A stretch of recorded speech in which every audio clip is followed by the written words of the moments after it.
দুর্দান্ত স্বাদের পিঠা ফুলঝুরি পিঠা বা জামাই পিঠা এত পরিমাণ মচমচে শব্দটা শুনছেন খালি। আমি এই পিঠা বানাইতে গেলে প্রথমে 3টা ডিম নিয়ে নিছি, পরে 3টা ডিমের সাথে 2 চামচ চিনি দিয়ে লিছি, চিনি দিয়ে হাইরা একদম মিক্সিং করে নিছি আর কি। পরে এর সাথে অল্প একটু লবণ দিয়ে দিছি, আমি আবার মিষ্টি খাবার মধ্যে অল্প একটু লবণ দিই।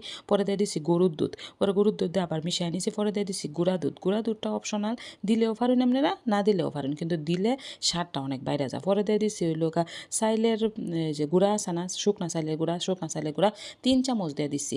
পরে দিয়ে দিছি 2 চামচ ময়দা না থাকলে আপনারা আটা দিবেন, আমার কাছে ময়দা ছিল আমি ময়দাই দিছি, মানে স্বাদের জন্য আর কি। পরে দিয়ে দূর চামিচ টামিচ ধুয়ে হেঁটে আমি একটা হাত দিয়ে হেঁটে গোটানাটা করে করেছি, দেখছুনি তো কিরমভাবে পারফেক্ট হয়েছে।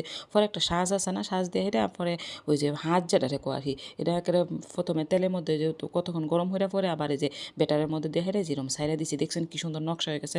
আমার মনে হয় এটা হলো সবচেয়ে সহজ পিঠা এবং খাইতে এত মজা হয়, দেখছেন কি সুন্দর ফুল হয়ে গেছে। পরে এবার আমি কয়েকটা এভাবে বাইজা নিছি আর কি এই আইটেমের। পরে আরেকটা সাজ আছে না, তবে সেই সাজটা আবার রাগ করবো। পরে হেটারেও আবার তেলের মধ্যে জিরে ধরুন গরম হয়ে রয়েছে, গরম হয়ে হাইরা আবার ব্যাটারের মধ্যে এরম ডুবাই হাইরা পরে যেরম বাচ্চি ডুবানোর সময় কিন্তু আপনারা ফুরাটা ডুবাই না যায়, আমি যথানি ডুবাইছি অথানি ডুবাইবেন। এই দেখছেন কি সুন্দর মসমসে যে, আর এত মানে দেখতেই কি সুন্দর। যত ধরনের হলুদের ডালা আছে বেড়াবার গেলে আপনারা এই পিঠা বানা দেবেন, একদম অনেক অনেক অনেক মজা, একদম শীষ। আসসালামু আলাইকুম, আপনারা সবাই কেমন আছেন? আমি আল্লাহর রহমতে ভালোই আছি। শীত হচ্ছে আমার প্রিয় ঋতু, আর এই শীতের মধ্যে পিঠাপুলি খাইতে তো অনেক বেশি মজা লাগে। তো পিঠাপুলি বানাইতে গেলে তো আমাদের কি লাগবো, চাল তো অবশ্যই লাগবো। তো আতপ চাল নিয়ে নিব। আজকে আমি আপনাদের সামনে মেরা পিঠা বানায় দেখাবো। মেরা পিঠা অনেকেই বানাইতে পারেন, তারপরে আমি বানায় দেখাইলাম যে আমি কিভাবে বানাই আপনাদের সাথে শেয়ার করলাম আর কি। তো 2 পাতিল চাল একদম ভালো করে ধুয়ে টুইয়া ভিজাইরা ভাঙ্গায় নিয়ে আসছি।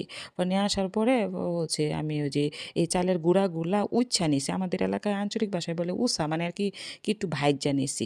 অনেক পিঠার মধ্যে কিন্তু এই মানে চালের গুঁড়াগুলা ভাইজা নিতে হয়, মানে উচ্ছা নিতে হয় আর কি। মেরা পিঠার মধ্যে অবশ্যই উচ্ছা নিতে হয়। আর পরে এটার সাথে আমি তিল দিব, এই জন্য তিলও ভাইজা নিছি যে এবং গুঁড়া করে দিচ্ছি।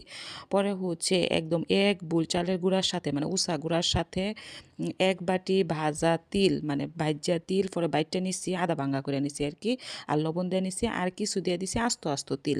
মানে তিলটা দিলে মেরা পিঠার গন্ধটা অনেক সুন্দর হয়। অনেক এলাকাতে দেয় আবার অনেক এলাকাতে দেয় না, তবে আমরা দেই, অনেক মানে অনেক সুন্দর গন্ধ হয়। পরে হচ্ছে গরম পানি দিছি, আর মানে বোঝা যাইতেছে যে পিঠা কম, এটা কিন্তু অনেক বড় একটা ভুল।